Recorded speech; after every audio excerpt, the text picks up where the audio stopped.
नमस्कार, आप देख रहे हैं न्यूज़ 31। आज हम खास बातचीत करेंगे। हमारे साथ मौजूद हैं उत्तराखंड में पूर्व दर्जा राज्य मंत्री और वर्तमान में उत्तराखंड कांग्रेस कमेटी के विशेष आमंत्रित सदस्य पुष्कर दुर्गापाल जी हमारे साथ मौजूद हैं। आपको बता दें कि बीते दिवस कांग्रेस के राष्ट्रीय नेता और उत्तराखंड के पूर्व मुख्यमंत्री हरीश रावत द्वारा जो ट्वीट कर एक बयान दिया गया है, उसको लेकर पूरे उत्तराखंड में ही नहीं बल्कि पूरे देश की राजनीति में हलचल मचा हुआ है। तो वहीं हरीश रावत द्वारा जो है किए गए ट्वीट को लेकर चर्चाएं लगाई जा रही हैं कि हरीश रावत कांग्रेस छोड़ सकते हैं।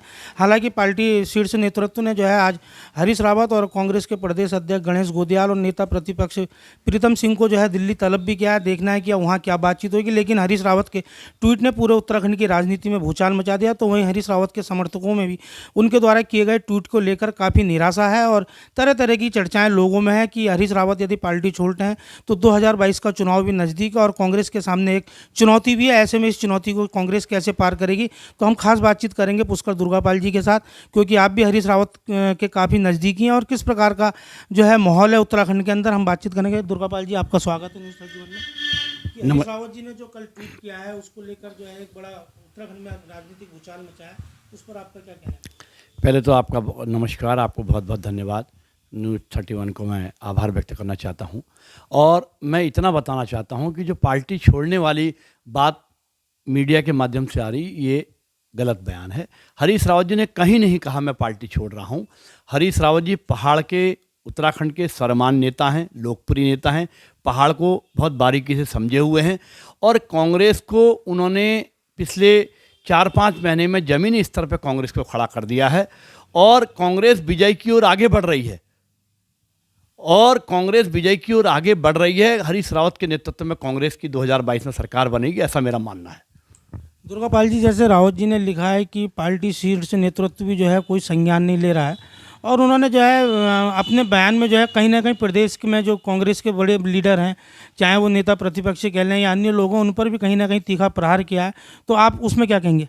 सर, मेरा इसमें ये कहना है, मेरा हाईकमान से विशेष निवेदन है कि जल्द से जल्द हरीश रावत जी को उत्तराखंड का मुख्यमंत्री का चेहरा घोषित करना चाहिए। पिछले दिनों विजय बहुगुणा जी सितारगंज में आए थे। उन्होंने मीडिया के अखबार के माध्यम से मैंने देखा, उन्होंने खुद ये इंटरव्यू दिया कि कांग्रेस के पास मुख्यमंत्री का चेहरा नहीं है, जबकि हरीश रावत हर सर्वे में सर्वश्रेष्ठ लोकप्रिय चेहरे के रूप में उत्तराखंड में उभरे हैं।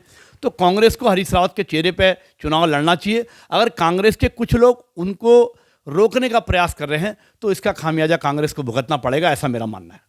और कांग्रेस की जो लगातार विपक्ष हमलावर होता रहा है कि कांग्रेस की गुटबाजी रही है, तो कहीं ना कहीं अब जो है जो कल हरीश रावत जी ने अपना ट्वीट किया है और कांग्रेस के बड़े लीडरों पर भी जो है उन्होंने कहीं ना कहीं जो है एक निशाना लगाया है, तो इससे जो है लगता है कि कांग्रेस की गुटबाजी अब सामने आई है। तो 2022 में जो उत्तराखंड का चुनाव है, तो कांग्रेस ये मिशन कैसे फतह करेगी? देखो, कांग्रेस में कोई गुटबाजी नहीं है और कांग्रेस में लोकतंत्र है, लेकिन हरीश रावत जी एक लोकप्रिय चेहरा हैं। तो हरीश रावत जी को थोड़ा दर्द इसलिए हुआ होगा, जो मैं महसूस करता हूं, क्योंकि हरीश रावत ने हमेशा गरीब लोगों को आगे बढ़ाया है और आज कुछ लोग आगे बढ़ गए और जिनसे अपेक्षा होती है वो थोड़ा सा विपरीत काम करते हैं तो मन में टीस होती है, ये स्वाभाविक है। और हरीश रावत जी ने कभी भी किसी गुटबाजी को बढ़ावा नहीं दिया। हमारी कांग्रेस हमेशा एक है और 2022 में हरीश रावत के नेतृत्व में कांग्रेस विजय हासिल होगी। हाँ, विपक्ष इस बात को उठा रहा है क्योंकि विपक्षों को मौका चाहिए। विपक्ष हताशा की ओर है क्योंकि युवाओं में बेरोजगारी, महंगाई की मार और जो बीजेपी के अंदर गुटबाजी मीडिया कम दिखा रही है। बीजेपी के अंदर गुटबाजी नहीं है। अभी नरेंद्र मोदी जी की मीटिंग फ्लॉप मीटिंग रही और लोग कहते हैं कि हरिद्वार से ही मीटिंग, लोग वहाँ नहीं पहुँचे, उनके अंदर भी गुटबाजी है। हमारे तो उन्होंने अपने एक दिल की, जो उनको लग रहा है कि मैं जिस फ्री हैंड उत्तराखंड में कांग्रेस को आगे ला सकता हूँ, 50 से 55 सीटें ला सकता हूँ, उसमें थोड़ा उन्हें कहीं कमी महसूस हो रही होगी, कहीं प्रतिबद्धता महसूस हो रही होगी, इसलिए उन्होंने ट्वीट के माध्यम से हाईकमान से अपनी बात को रखा।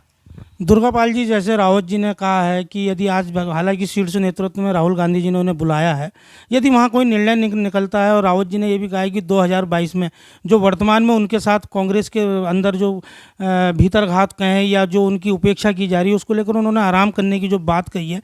यदि 2022 में अगर हरीश रावत उत्तराखंड के चुनाव से बाहर रहते हैं तो ऐसे में जो है उनके जो समर्थक हैं उनका क्या रुख रहेगा? देखो साहब, पहली बात तो कि हरीश रावत ये मनगढ़ंत बात है। हरीश रावत कांग्रेस का चेहरा हैं, कांग्रेस के राष्ट्रीय महासचिव से लेके उत्तराखंड के मुख्यमंत्री से लेके 5-6 बार सांसद से लेके सेंट्रल में मिनिस्टर से लेके एक बड़ा चेहरा है। आराम करने की अभी कोई उनकी उम्र नहीं हुई है। ये एक बात कही जाती है और कांग्रेस उन्हीं के नाम पर उत्तराखंड में कांग्रेस है।